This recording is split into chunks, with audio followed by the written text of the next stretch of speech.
Welcome to this week's episode of the Homeschool How To. I'm Cheryl, and I invite you to join me on my quest to find out, why are people homeschooling? How do you do it? How does it differ from region to region? And should I homeschool my kids? Stick with me as I interview homeschooling families across the country to unfold the answers to each of these questions week by week. Welcome, and with us today we have Genevieve Noel and her father Kyle. Genevieve, Kyle, thank you for being here. Yeah, thank you for having us. Thank you for having us. And you guys are in Florida, correct? Yes. So, Genevieve, you were homeschooled, is that right? Yes, and still am. Have been my whole life. Oh, that's awesome. I've had one other interview with a homeschooled student. That was Anna, and I think that was around episode 10. And I really try to get students on the podcast because, you know, parents can talk till they're blue in the face about what's best for our kids, but the only one actually experiencing it is you guys. Like, I went to public school, so that's all I know. Oh, wow, okay. Yeah, so did I. So I really love hearing how homeschooling has impacted your life and your thoughts around it. So let's just start with, do you have siblings? Yes, 5. She's the oldest of I'm 5. the oldest of 5. I have to keep. We have a youngest now. My mom had a baby a while ago, so I have to keep remembering that there's another one. You know. I imagine it gets to a point where there's so many running around, you just lose track of how many there's supposed to be. Yeah. So you never went to a traditional school, right? You said that you did homeschooling your whole life. Always in school. Yep. I did do a homeschool group, classical conversations, but that's different. Yeah. You weren't in like the traditional sense of sit down by 9 o'clock, the bell's going to ring every 42 minutes and tell you where you have to walk to. That's really cool. So and Kyle, maybe this is more for you, but what brought your family into the homeschooling world? Yeah, my wife and I, we were both public school, and there were lots of pros and cons to it, but we really felt that some of the cons outweighed the pros, and we wanted to really be able to tailor our child's education to what fits their interest, what are they interested in, how can we learn about whatever the subject is in a way that they enjoy, and it's not always sitting at a desk, sometimes it's going out and experiencing. And so for Genevieve, I never would have thought that she would have developed this passion for reading and writing. When she was younger, she really did not like. I hated reading when I was younger. I hated it so much. I would fight everything so I wouldn't have to write or read. It's very shocking to everyone who knew me ever since I was a kid that I wrote a book and got it published. So and I was going to say, and that's because you recently just wrote a book. That's so cool. Thank you. Yeah, and we my public schooling nature wanted to say, oh, we need to force you to read this book or whatever by a certain time, or else you're going to fall behind. But we really prayed about it and just felt like we should just relax and just let her be, and we would find interesting things that she was interested to read, and sure enough, she really developed a love for reading, and now says she's written a book, and she is I write more. Yeah, she's doing great. Yeah, that is so amazing, and I'm so jealous because I started writing a book, a memoir, years ago, probably 10 years ago, and kept picking it up, putting it down, picking it up, put it down. And I even I'm in New York. I flew, after I had my first son, I actually flew out for a memoir writing retreat to the state of Washington. That was in the beginning of COVID, because everyone was like, you're going to Washington? There's a virus. I'm like, yeah, that's all right. But, and I still haven't written it. It's really hard to write a book. Like, it is like, it sounds simple, right? You just open up a page and just start writing. But when you actually think about the structure of it and how you have to make this kind of like accordion open up and write, so that it folds up into a nice book, but you have to have plot lines, and you have to have things that people actually want to read. So you can't just say they're sitting at a table and they picked up a fork and they put down their fork. But people don't want to know that. They want to know the important part about why there was a Why fork in they're their hand, and then what was the conversation between the two, and what would an outsider want to know about that conversation, what can be left out, and Oh, yeah, yeah. you know, how it kind of crescendos up and then, you know, goes back down to a lull and then goes back. Like, there's so much involved. So I'm so jealous that you've accomplished this in your life. And Oh, I yeah. have not. Well, she also has a YouTube channel where she gives writing advice. But really, really sarcastic. I might need that. It's horribly sarcastic. It's very funny. It's yes. yeah, it's funny. She goes, it's kind of outlandishly funny, but in between the humor, there's actual good advice. Yeah, if you read in between the lines, there's a little bit of good advice. But yeah, those were, first of all, those were really good. What are the words? Metaphors and stuff you used to describe all that. So I just found that really cool. And also, yeah, it is a lot more difficult. But one of the good things, the only reasons I think I was able to publish one is because I started when I was a kid and I didn't care about any of that. So I just started writing stuff. True. And it turned out, thanks Okay. to God, really good. And then as I got older, I actually understand what that means and understand plot lines and stuff. So I do think about it more in that type of way. And I am more aware of that. But, you know, the only reason I got to that point is because I didn't worry about that. All right. So that is actually probably a good tip. I mean, if I write a memoir, I think I'm only writing the one because, although I suppose you can have multiples, but they're just take different parts of your life. It's not like an autobiography where you have one. Yeah. So, all right. Well, that's good advice. If I mess up, I'll just make the next one better. So let's dial it back to how was it growing up as a homeschooled student? Obviously now internet's a bigger thing. And I suppose, I mean, how old are you? I'm 14. Oh my goodness. You wrote a book already. That's so cool. Thank you. Good for you. So, okay. So internet's always been around for you. I mean, I suppose it's always been around for me, but not like at the level where it's, you know, we didn't like have it in our home growing up, maybe when I was in middle school. But so homeschooling in Florida, is it popular there? Do you feel that there is this whole socialization aspect of, you know, you're not going to be socialized? Is that laughable to you? I am the most social person you will ever meet in your entire life. So for one thing, I just go up to strangers and, well, I mean, not in a creepy way or anything, but if I meet somebody, I can start a whole conversation and stuff. And I've been thankfully complimented on that and been like, wow, you're really good at this. So that's good.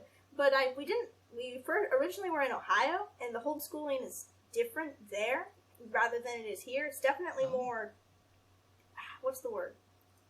Socially acceptable in Florida, and not as hard to do in Florida than it is in Ohio, which is interesting, and one of the reasons why we moved here.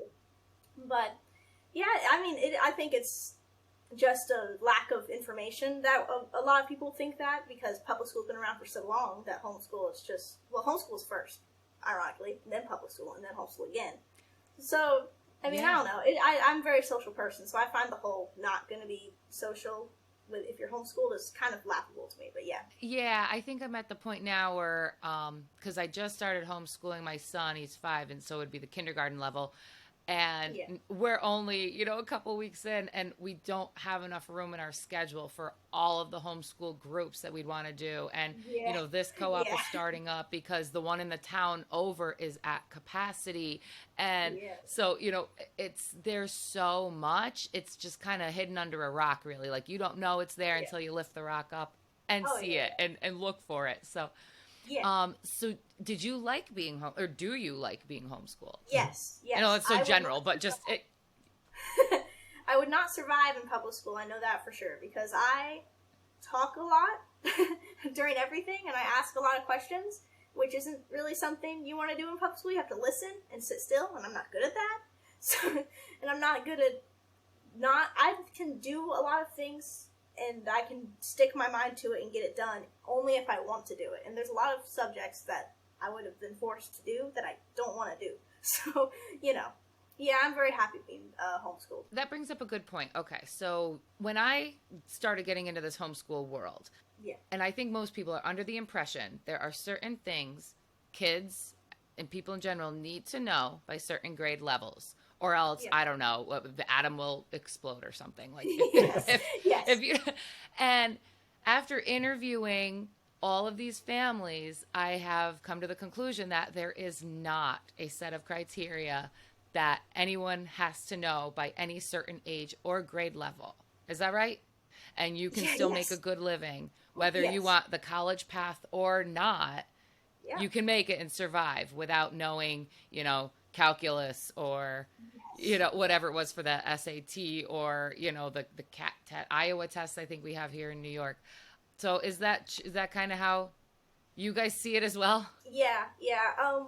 I agree with that wholeheartedly because there's the things that you do need to know in life are biblical things, of course, and normal levels of math and normal levels of geography, normal levels of English and stuff like that. But you don't have to learn calculus in order to live life, because calculus is for very certain things, and even those certain things is rarely coming up. So you don't have to learn that in order to live. So yes, I agree. So what kind of style did your family take as your approach to homeschooling? I mean, there's everything from the classical Charlotte Mason and all the way to unschooling. Did you guys have a rhythm? I wouldn't know that. Yeah, so we... Kyle? So we have done classical conversations for many years, but we've always kind of added on our own kind of flavor to it.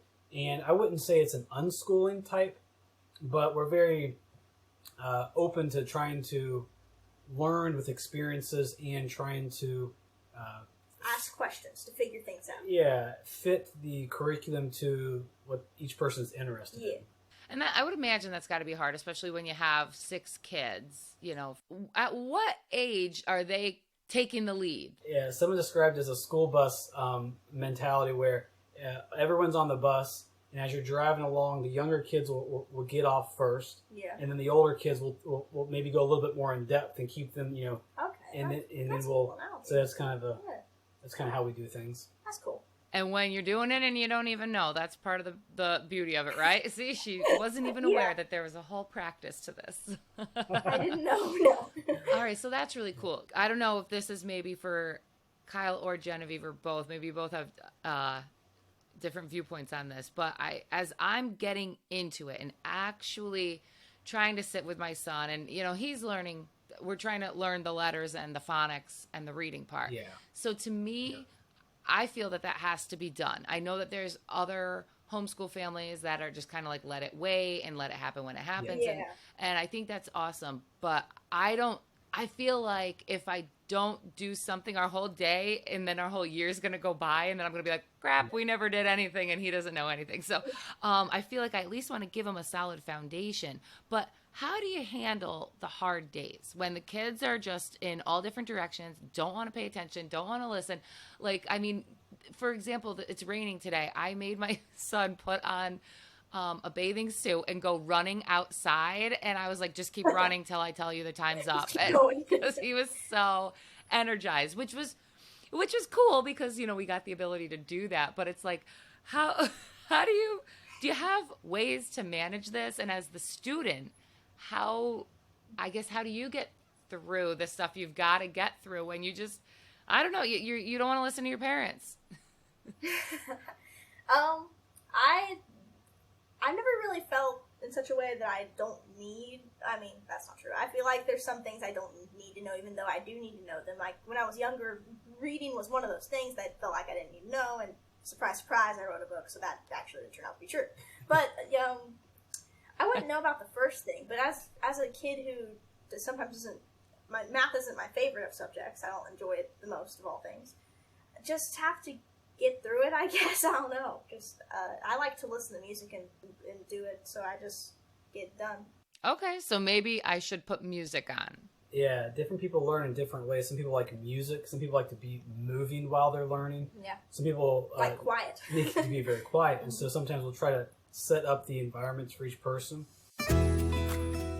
Are you concerned that your kids are not being taught everything they need to know about the U.S. Constitution and how government works in our everyday lives? The Tuttle Twins have made it their mission to create books and curriculum materials that teach kids the benefits of a free society with ideas that support strong family values. The concepts that kids and adults, learn in the Tuttle Twins books on their level are invaluable and not taught anywhere else. I asked the Tuttle Twins to partner with me to give my listeners 40% off the book series for ages 5 through 11 because I believe the values taught in these books are incredibly important. My son loves reading these books together, and even though he's young, we're able to discuss the topics in the books on his level quite easily. My favorite book so far has been The Miraculous Pencil, discussing all the moving parts that go into one tiny product. But Education Vacation is also a favorite of mine, which discusses John Taylor Gatto and his concepts on how children learn best. Spoiler alert, it's not in the public school system. Use my link, thehomeschoolhowto.com/Tuttle, with coupon code Cheryl40 to get 40% off the book series for ages 5 through 11. Plus, printable workbooks and activities to go along with each book. Let them know I sent you by heading to my link. Again, thehomeschoolhowto.com/Tuttle, and get 40% off the age 5 through 11 book series with code Cheryl40, CHERYL40. You can get the link and the code in the show's description. We've also learned that, you know what, if it's a Tuesday and you don't get anything done that day, It's fine. oh Yeah. well.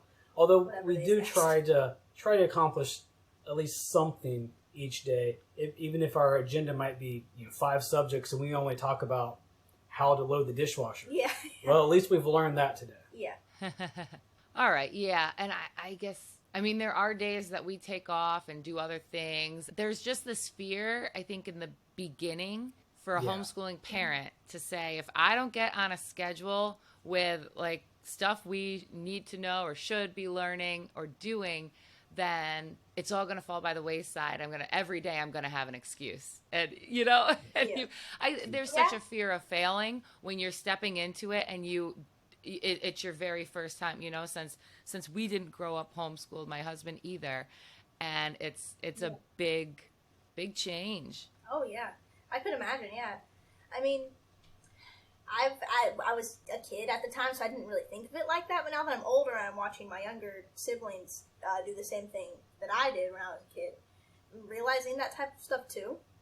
It's just, I don't know. You're also realizing that there's a lot of school that you didn't know was school. No, there's a lot of things that we did just as fun that I didn't realize was actually school. So tricky.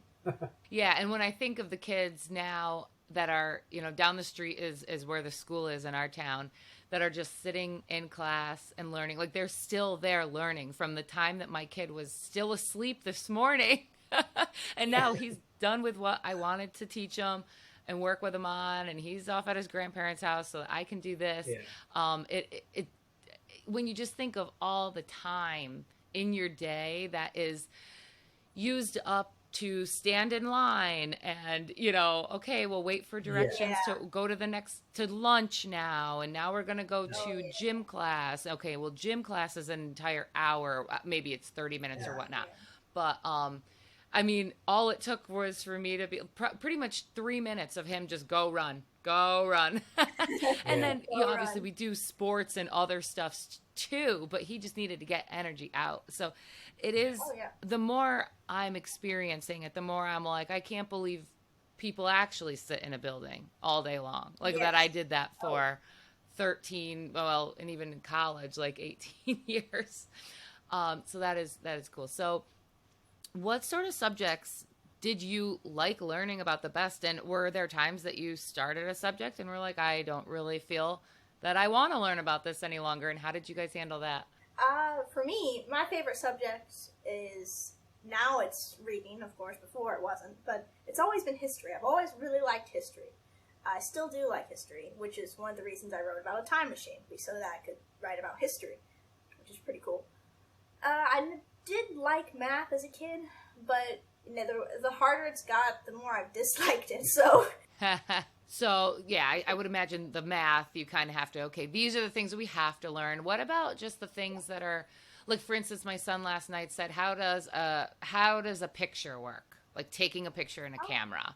So we were trying to look up YouTube videos on him. Does that sort of like organic questioning and then lead you into let's go research things happen in your house? And how do you approach it? Yes, all the time. That's basically exactly how it goes. That's about 100. Yeah. That's about 90% of the learning style. Which is also the really fun one too, because We used to watch, I don't know what it was specifically. We'd watch the How It's Made on YouTube and figure out how the different, or the Mr. Rogers neighborhood sections of the videos in Mr. Rogers' neighborhood, where he'd go to a crown factory and figure out how crowns were made and stuff like that. Or we'd watch How It's Made, or cool. figure out how stained glass is made or anything like that. It's really cool. That's the type of stuff I'm interested in too.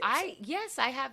I know what show you're talking about for How It's Made too, and obviously Mr. Rogers, because I watched that as a kid. But that's cool. I didn't. Yes, I will have to. Maybe I'll post that in the show's description so people can check that out, because I never actually went in to watch all of them, but I've watched a couple. They were cool. All right, so tell me about your book writing process. Like, what made you think, let me write a book and actually publish this? When I was a kid, I had a faulty idea of how publishing a book worked. I thought that you just wrote it down on paper and gave it to somebody, and that's how it worked.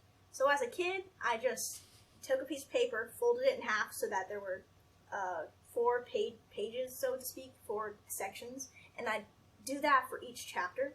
So I have the rough draft still here somewhere. I don't have it with me now, but I would do that, and I got really bored because I had read Harry Potter 4 times in a row. I had nothing else to read. I thought, as my 10-year-old self, thought I had read everything in the world. So I started writing my own thing. I gave it to my mom and dad, and they read it because they're my parents, of course. And then they actually encouraged me to write more of it because they were kind of interested in the story. So then I just kept writing and writing and writing. Eventually it became a bigger deal, and I got older, and I realized how publishing worked, and I got interested in publishing, and then we published it. That's so cool. Who did you publish it with? Christian Faith Publishing. Awesome. So was that process hard? Did you have to pitch it, or was it more of like self-publishing where you just... No, it was the traditional publishing. We sent I don't know how the specifics Yeah, we had to submit the... Yeah, we submitted the book to them. They read through it. They gave us the okay, and then... Well, yeah, they first had to accept it. So they did accept the book as something that they would publish. And then we started the process of... They did an editing phase for the grammar and the content. That was the longest phase. Was the longest. And then did a page layout with artwork, and then the book cover. Yeah. In total, I think it took a year. A year or more. Yeah. I think we've learned a lot more. So she's currently writing her second book for this series, and so hopefully the process will go much faster. Yes. That's so cool. So just that process alone is you learning, like, above and beyond what I took college courses on, how to publish a book and that sort of thing. Really? Wow. I think that was after college, but I went back and took a course at our local university. And, it's so interesting that you're actually getting this real world experience, because, you don't really need a course on it. You can look up online how to do it, or just submit it and see what happens, take it from there. So that's really cool. So you obviously have plans to continue on this. Do you see yourself as an author, as your profession? Yes, that is my goal. Awesome.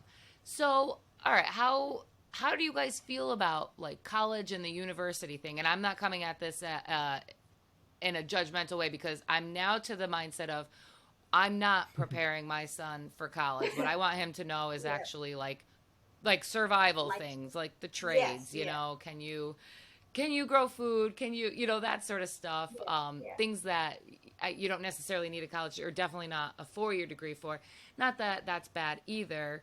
It's just a lot of money. So are you preparing yourself for university, or what does that look like? What does your future, the next 10 years, look like to you? I don't know. I've been thinking about college. What does the next 10 minutes look like to you? Should I ask that instead for a 14-year-old? That's probably... You just taking it as it goes. Yeah, I mean, I have ideas that are separate from college, but I do understand how that works. And if I were to go to college, I don't think it'd be for writing specifically, because actually I've avoided taking classes for writing, and I've avoided that type of thing for multiple reasons. Because it costs money, and also because I don't want to influence the way I write, because then all writing would be the same, I guess. So I just want to keep it different. Yeah, some of the greatest artists, like visual or like painting, you look at how they had to unschool themselves from the training they had, and once they did that, they truly found their voice or their their artistic. Not that not that school is bad. It's just it wasn't my thing. So for her, we prayed about it and really felt that we wanted to avoid any formal training and really let her style speak. And it does. It's a very unique and genuine, very funny style as she's writing, and it's an excellent book. And we don't want to mess with that style. And as for college specifically, I think if I'd go for, I don't know where, but I'd go for art because I'm also an artist. I like to draw and stuff. So if I did, I'd go for art of some sort or a business degree. That'd be helpful. And it makes sense too, because when I was talking in the beginning about, this structure of how each book has to be, it's like, well, who said that it has to be that way? I mean, that's what a lot of successful books have done. Oh, yeah. However, then they're all the same, like you were saying. Yeah. So, maybe maybe you do lose your self in what your goal initially was when you start getting into this is, this is a quarter of the way in, so we're supposed to be up at a plot twist, and and if that's not where you organically were going, then maybe that's not right for the book. So that does make a lot of sense. That's why I didn't take any interviewing skills. I just started a podcast because I figured that's cool. my genuine genius would come through. It'll be there. I don't know. I probably did take an interviewing class. I probably did. I don't know where. A long, long time ago because I just said, what classes do I need to take to graduate? Okay, that's the one I'm in. Okay, yeah. So. That was one of the problems. And that's one of the things that my wife and I found, that we did a lot of school in the past that we just pushed ourselves through to get the grade. We didn't actually learn. And we didn't actually take time to learn it. Yeah. And so that's one of the things we've really focused on throughout homeschooling, is really trying to take the time to learn it and not care as much about getting the grade. And so we'll even sometimes slow down on a subject or spend more time on a subject in order to really, to really fully understand it. You were talking about how, a quarter of the way through the book there should be how sometimes people think like that, how there should be a plot twist. Sorry, thank you, and or whatnot. I don't think I've ever thought of a book like that. I tried to at one point. I tried to write like that, but it just didn't work for me. Because people think of, they have these criterias, they put plot points, characters, and like a comic relief or something. I've never done that. I've just wrote a character as a person, basically, and I've just wrote a book as a story and seen what it does from there, I guess. I just found that more interesting than trying to plan it out. I'm sure it is, and I'm sure that comes through on the page. Would you, if you were in a traditional school, you'd be in, like, is that 8th, 9th grade? I'm not sure, my dad. Yeah, 8th, 9th.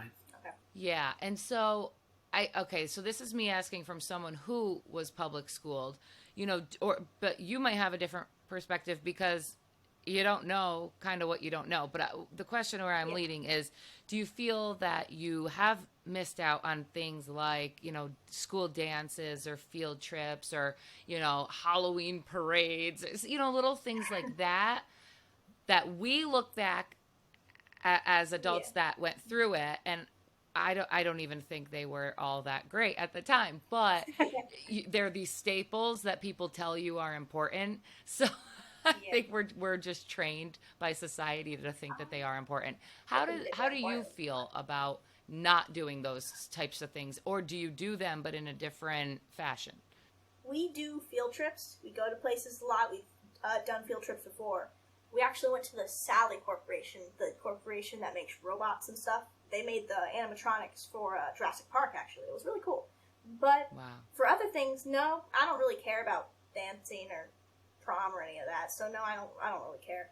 And if I did, then I'd just wait for college to do that, I guess. And we have other traditions and other things that we do that's different from that. And for me, having to go to public school and getting to do a little dance, they outweigh each other a bit because I'd rather not go to public school at all. So, That's so true. It's and I've started thinking about that recently too, that, everything that if they want you to do it, they'll lure you in with like a little carrot, but what are they taking at the same time?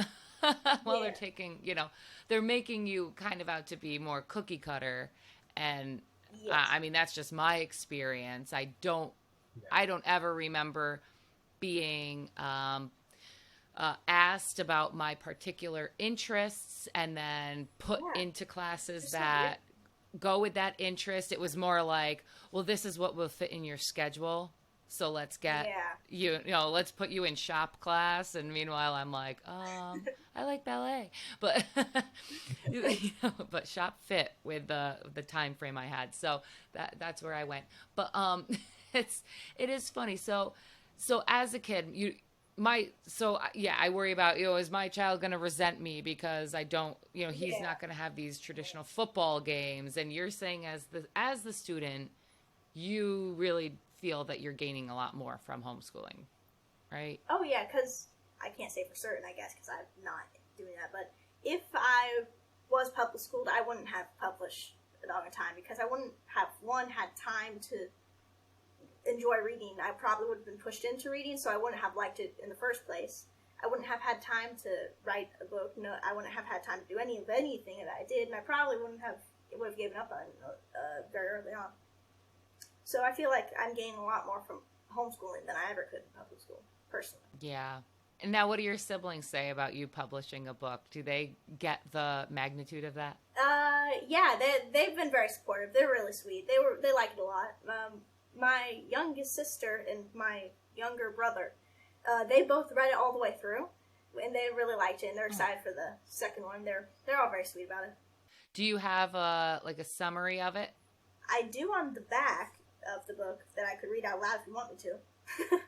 Sure. Okay.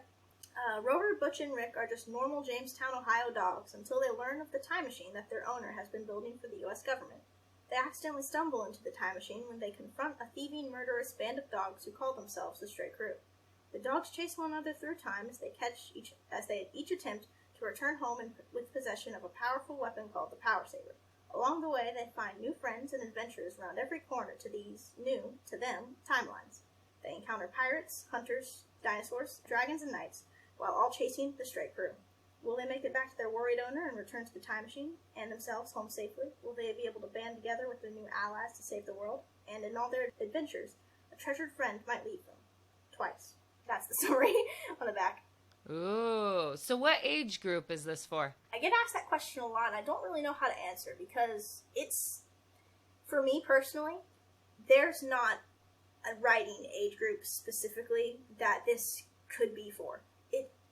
I have a kid. My siblings liked it, but then again, my 40-year-old parent, my older parents and my grandparents. Sorry, Dad.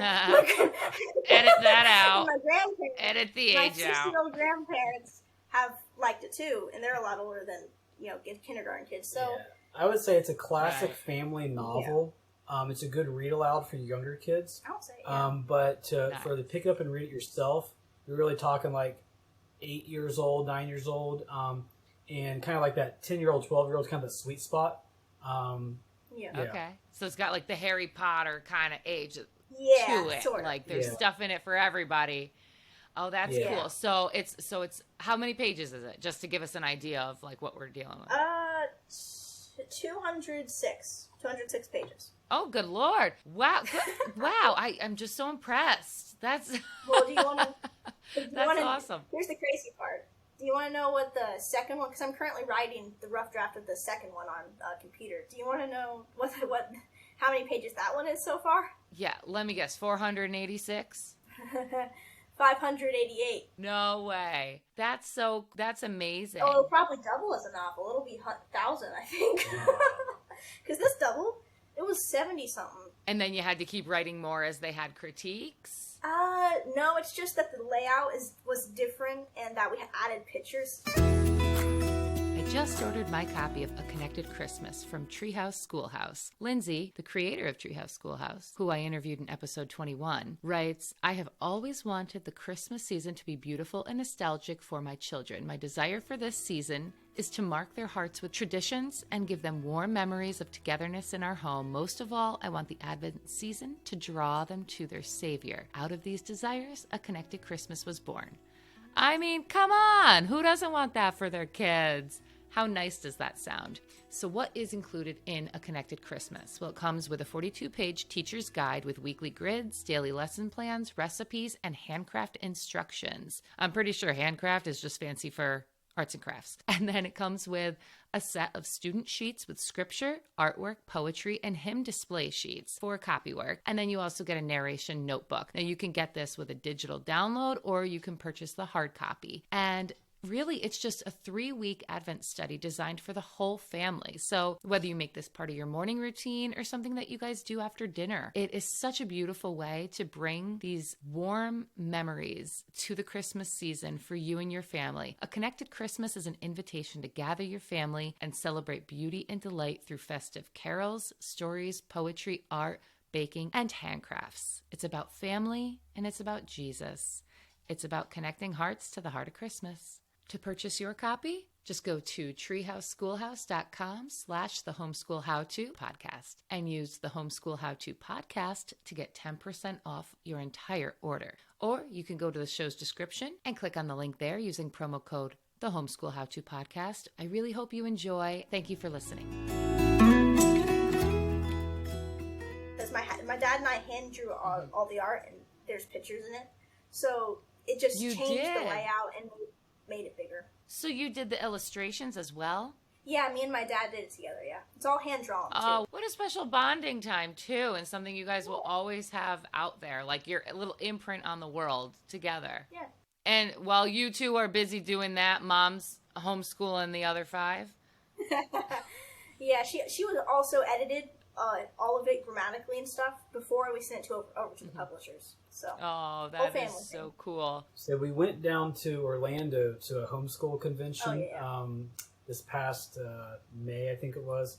Time. And and her younger brother, we had stickers, and they went around and started handing out stickers to everyone at the convention.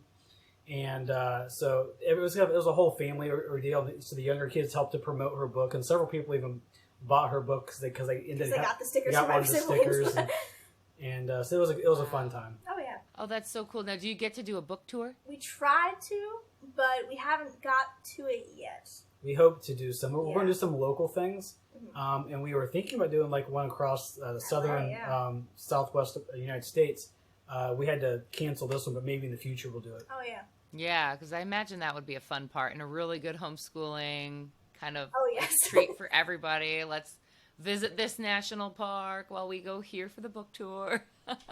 Yeah. See the giant Rubik's Cube on the side of the road. Yeah. Is there anything that you wanted to make sure that you get in while you have, time on here and a little platform, like advice to kids that are being homeschooled or to parents that are homeschooling or thinking about homeschooling? I don't know. I mean, as far as promotional stuff go, I just say, buy a Dog in Time on Amazon and check out my YouTube channel and Instagram and Facebook and stuff. But for encouragement and all that jazz, I'd say that just don't listen to the conventional thing. Just write what you want to write and ask God to help it become an actual big thing. And, even if it's not writing or if it's drawing or creating a board game or whatever, just, keep at it. Yeah. Yeah. And to keep kind of seeking things too. Like growing up in public school, you don't even know all the jobs that are available to you, right? And the homeschooling kind of allows us to see, if we take that opportunity to see where do our interests go, and what are things that there are things we're probably interested in and we don't even know we're interested in it, right? Yeah, like when you were fighting with your parents trying to make learn how to read and read books, and you didn't even know that you were going to want to be a writer someday. So it's taking that time to actually learn what's out there and see if you like it from a standpoint of it's not being forced upon me. So therefore, now I can kind of get actually interested in it. Yeah. And Kyle, for you, you've got other kids behind her. I mean, you've already published a book with the one. It's going to be hard for the rest of them to follow in those footsteps. I mean, do you have architects down the line, or Well, yeah. So I'm an engineer, and I'm a very mechanical minded person. But one of the things my wife and I never wanted to do is we never wanted to push the kids into something that interests us. We wanted to encourage them and help them to pursue what interests them. And so that takes a lot of time to kind of help find out what that might be. And so currently our second oldest, his dream is to become a YouTuber. And so he actually has several videos posted, and he's only been posting for I think maybe 2 months now. But he already has 1,000 views on one of his stuff. He has a couple wow. videos that have 1,000 views, and he's got like 30 or 40 subscribers, Yeah. and so he's quickly trying to grow his gaming channel. So we're just trying to encourage each of them as they whatever they want to do. So with that, I know a lot of homeschooling families, or even just publicly schooled families. It doesn't really matter, but with the age of the internet, some of them Yes. like don't let their children on the internet at all. You can't even know what it is. Some people clearly use it way too loosely, as a Yeah. babysitting tool. And then there's everything in between. How do you manage it in a house with 6 kids and you're working and your wife's obviously busy? You've got a published author in your house. So she's got to be on the internet. How do you kind of pull the reins in and kind of manage that? Yeah, I think that almost everything can be used for good or bad. I mean, you can drink too much water Right. and die. So I think everything it's about the moderation and the correct amount. And also what you're using it for. Yeah, and so when it comes to internet and phones, I think Genevieve, we gave her a phone maybe 2 years ago. Yeah, I think so. And then Maybe 3. and then the same with internet and things getting that access and teaching them how to use it and what should be used for, and the same with television and everything else. It's just we try to be as open and honest about different subjects, and we also try to be reasonable that I shouldn't ask you to only have 1 hour screen time a day if I'm going to do more than that myself. Yeah. I mean, Yeah. Yeah. I've thought that too, as I'm on my phone telling my son, no, you can't go on your iPad. I'm like, wow, this looks really bad. Yeah. It does. And I think as parents, we justify it as, well, I have a work email to get to and they're just playing a game. But in their little minds, they think it's the same. They don't, and yeah, it's very hard. I myself have tried to back off, okay, well, what if you have your iPad, I know you want to use it, let's designate some times or places. If you're going to your grandparents' house, well, you can bring it there because today it's raining and we have the 1-year-old baby who usually just screams. So grandparents are busy with her, trying to keep her away from the cat and the cat from scratching her. So you can have your iPad there. Oh. Or if we're at home, okay, you can use it at home, but how about to listen to an audiobook versus, just the games and stuff like that. But now that you told me you have a son that's trying to create games, now I feel like, well, maybe he should be able to play games. Yeah, we want to encourage, within reason, and even still, when it comes to a gaming channel, there's still a limit on how much time you should spend gaming. Even with Genevieve and writing, we've had to structure how much time she writes so she doesn't write too much and get burned out or stay up too late trying to write. Because there was a time after I got the first book published, trying to work on the second one, where I'd write all day without stopping, and I'd burn myself out in such a way that I'd basically give myself writer's block because I worked too much. So in order to stop that, I've realized that I have to have certain times of the day to work, and then I have to just make myself not work for another certain time of the day, and then work again for the next time of the day. Have to structure it in such a way that I don't burn myself out. Yeah, and that at a young age to realize that's important. That's setting yourself up really good for the future too. Well, my mom realized you that. definitely don't want to. But yes. And that's another example, I think, that originally Genevieve was very resistant to a schedule. Yes. And so, several years ago. And so we've tried to slowly introduce it and to show her the benefits of it. And now she's really spending probably less time actually writing, actually producing more. Yeah. And she's actually spending more time, doing other activities, playing with the other kids and doing other activities around the house. And so she's actually found that it's actually freed up more of her time. Oh, that's interesting. Yeah, that makes a lot of sense. Genevieve, where can people find you if they want to check out your YouTube channel or purchase your book, which I probably will be doing because I think my son would love that. Thank you. Thank you very much. Well, I'm kind of not the most technically advanced person, so there's probably a better way to explain it than I am going to. But if you go to Amazon. It's on Amazon if you type A Dog in Time by Genevieve Noel. It's on Amazon. Or if you type it on Google, it'll show you the Kindle for that. There's that, too. It's on Barnes & Nobles and Apple iTunes, I think. Yeah. And what is the title again? It's called A Dog in Time by Genevieve Noel, who is me.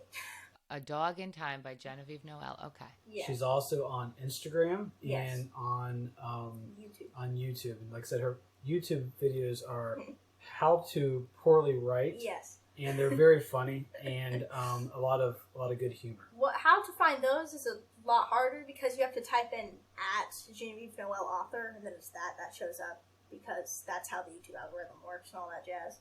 Okay, well, I can put links in the show's description as well, thank you. so that we can right. definitely make sure everyone can find you. Okay, thank you. It's just brilliant. I mean, congratulations to you. I know it probably doesn't seem as big what you've accomplished at such a young age, but let me tell you, as a 39-year-old, publishing a book by 14 is amazing. And to be working on a second book, I mean, that is awesome.